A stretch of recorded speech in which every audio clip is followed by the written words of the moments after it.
Marina. Welcome to Prayer Chat, where you are invited to explore the dimensions of prayer. My name is Marina, and my co-host is Terry. Both of us have had times in our lives when we didn't know how to pray or found it difficult to pray. We hope that Prayer Chat will help you grow in your understanding of prayer and grow in your ability to pray. Prayer is simply talking with God like you would talk to a friend. It is simple, but it's not always easy. We all need help learning how to pray, and we need support to keep praying. We hope that Prayer Chat will help you do these things. Each week, we will have a different topic, and we will receive your questions about prayer. All questions are welcome. The only dumb question is a question that is never asked. Our format will be to share some thoughts about prayer and then answer your questions afterwards. We will receive your prayer requests and pray for you during the week. Today's topic is, what if prayer is the last thing you want to do? Thank you. Thank you for sharing today. So please go ahead. Thank you, Terry. I was angry, so angry. It had been a long time since I had been this angry. You could even say I was in a rage. Why? I had just gotten back my paper for a class that I was doing, and it had a big F on it. No, no, no, no. How could this be? I had done all that God had asked. It was God that had chosen this profession for me. He got me this far, and now this. All the other doors had been opened. Why is this happening? I felt betrayed, used, and very, very angry. I stormed in a circle, ranting and raving. I was doing this somewhere, somehow. As I was doing this, I heard the word pray. My immediate response, no. But I also realized my ranting and raving was expending energy that got me nowhere. And who was I mad at anyway? God didn't write my paper. I did. Go see the professor popped into my head. But I didn't want to. Why? Because I was embarrassed. I thought I understood the material. And this paper, this F, said, no, you didn't. So I finally did the first thing I was asked. I prayed. I asked God for his help. I was amazed because asking God for his help was exactly what I needed to do.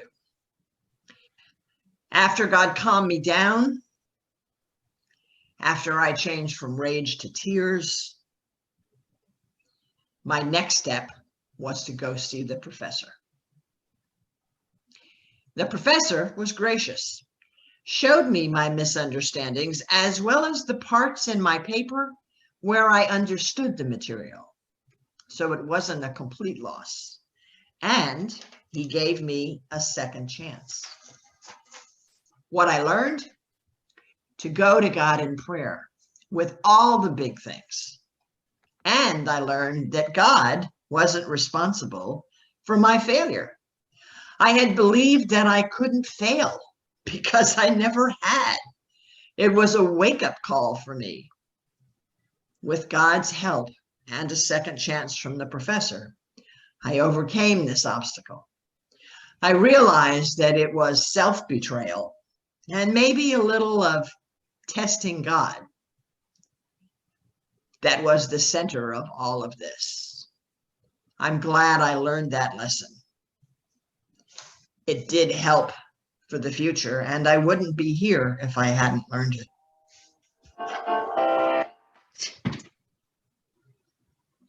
Sorry.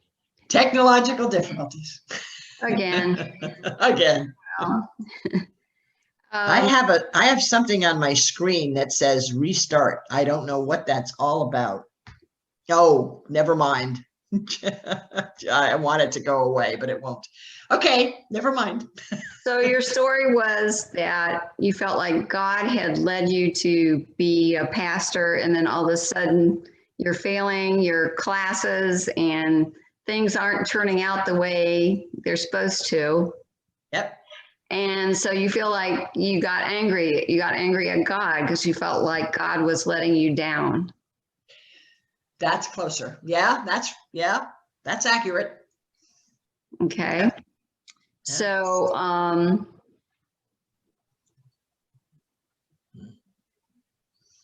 so what do you do when you feel like God is letting you down? When you feel like you aren't getting answers to your prayers, or your prayers are being, feels like you're getting no to your answers to your prayers. What do you do?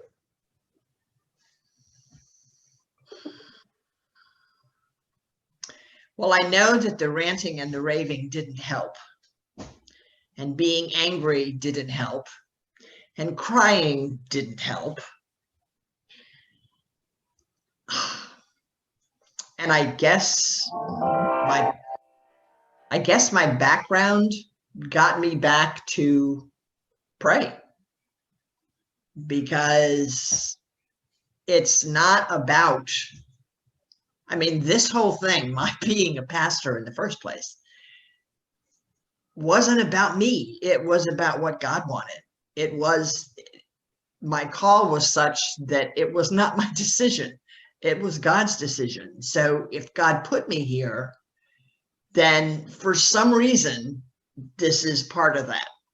I didn't get to that until afterwards, but I would say hang in there. I would say keep praying. I would say keep asking what you're asking. Sometimes it takes a long time. You know, luckily for me, the doors opened right away. Why didn't God call me into the ministry when I was in my 20s or in my 30s? You know,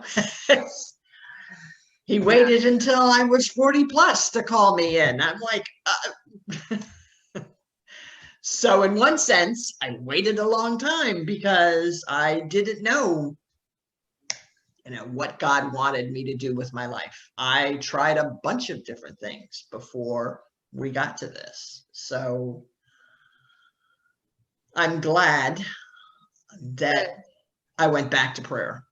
Yeah. Do you think that anger blocks your ability to pray or to hear God's answers?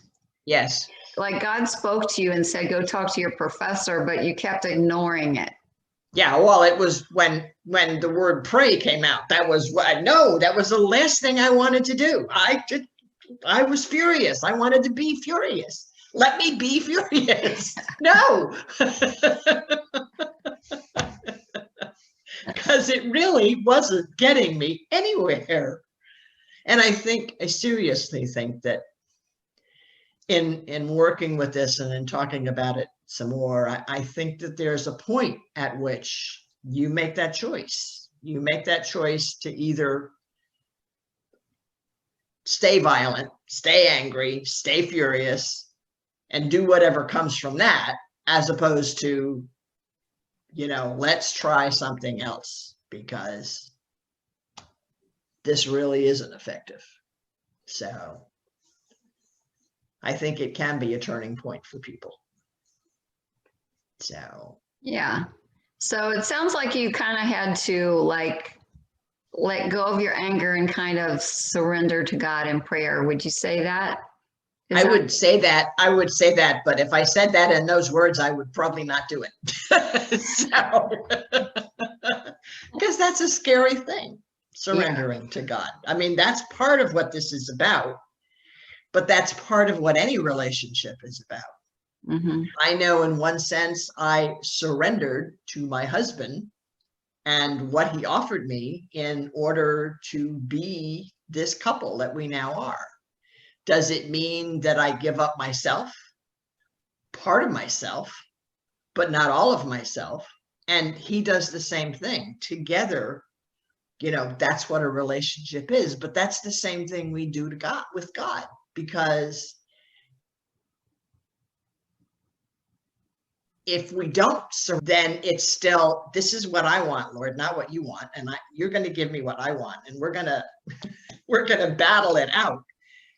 And that's not prayer. That's God as a vending machine again. That's God, you're going to give me what I want.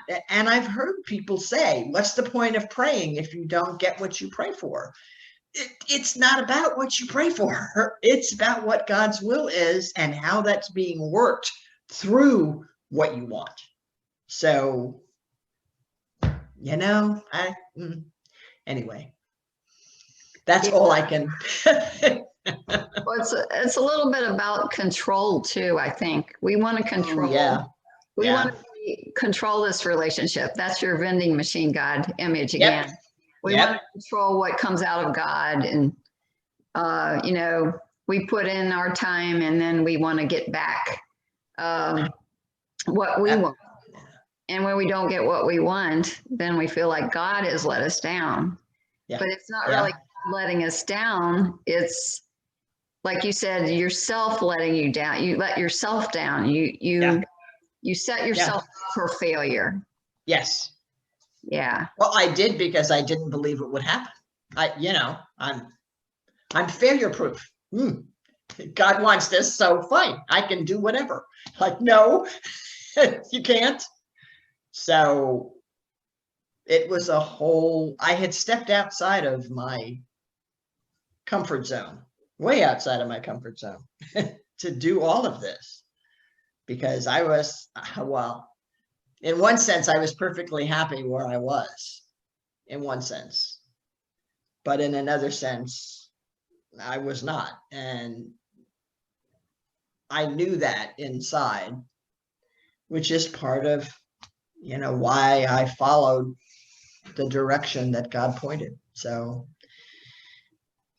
why I took his call seriously. Mm-hmm. But control is a big issue, I think, for all of us. Mm-hmm. And that's why the word surrender is like, one of those words. Wait. Yeah. We're afraid to do that. We're afraid of what will happen. We don't know. We put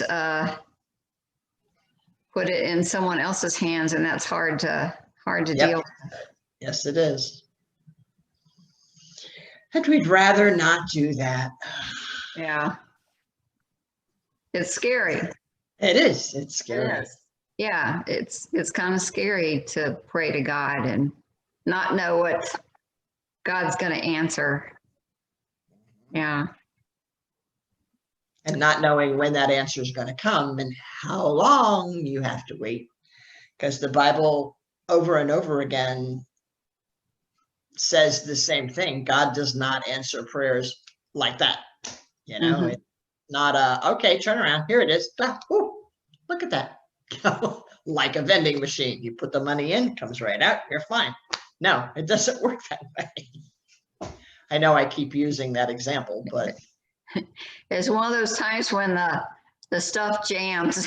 Yeah, exactly. You see it drop down, but where is it? You just look. I heard it drop on that ledge and it won't come down. Oh, so true. So, well, what would you say then? Can you kind of wrap up what you learned from that experience? Well, I learned that I need to look at things more closely as I enter into them and enter into them with prayer. If there's one thing that being in the ministry has taught me that I think anybody can use this, but it's to pray before it all of it. You want something to go well, pray. You want something to do God's will, pray. Sometimes that prayer can lead to an unusual circumstance. But other times, well, to me, what has happened, the more I've prayed, the more I've seen God's hand in the visits I've made, in the bedsides I've been beside when people are dying, in the cancer ward that I worked in.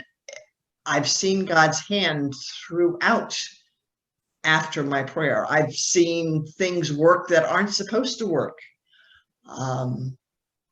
which is why I know I need to pray more over my technology, because that's the one thing that keeps throwing a monkey wrench into all of it.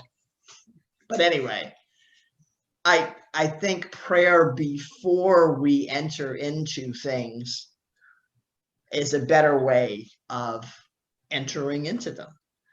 And by prayer, I mean the relationship with God that we have, not asking God for this event or visit or whatever to be perfect, but asking that God's will work through this visit, asking God for God's help throughout this visit.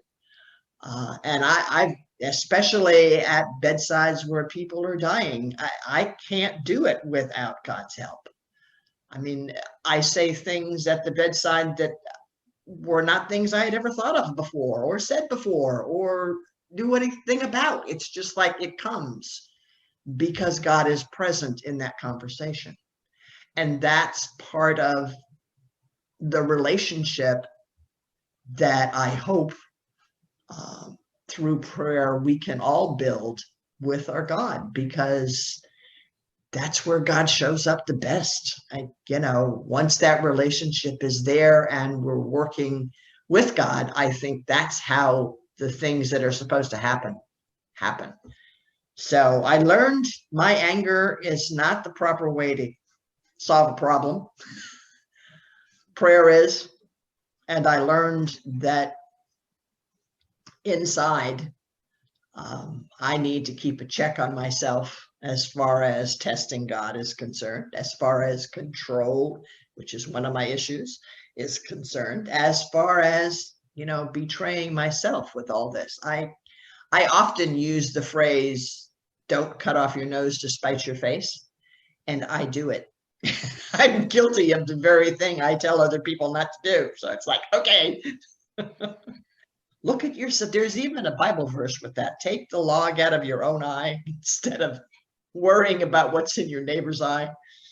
So I need to do more with that to make sure that where I'm going is where God wants me. Well, thank you so much. Thank you, Marina. Thank you for sharing that story today. I know there's times when all of us get angry and think like God has let us down and just are totally frustrated and don't know what to do. So I think you've given us some perspective on that, and I really appreciate that today. Thank you. Thank you. So this has been the 4th episode of our prayer chat. Think about what you have heard. Reflect and hold judgment, pro or con, until you see how it fits in your life and in your neighbor's life. Reflect some more and see how it benefits. See the power it has to affect change, to make a difference, to make something grow. Then after this consideration, we would like to have your feedback. We'd like to have your comments on Facebook and in the comments section, or you can go on our website and you will see a contact button at the top of the page at www.emmanueltrinity.org. And you can email us and we will respond. So we really welcome your questions and would like to get back to you as soon as possible. So thank you for tuning in to Prayer Chat today. I hope you have a great week. God bless you. Bye-bye. Bless you. Bye.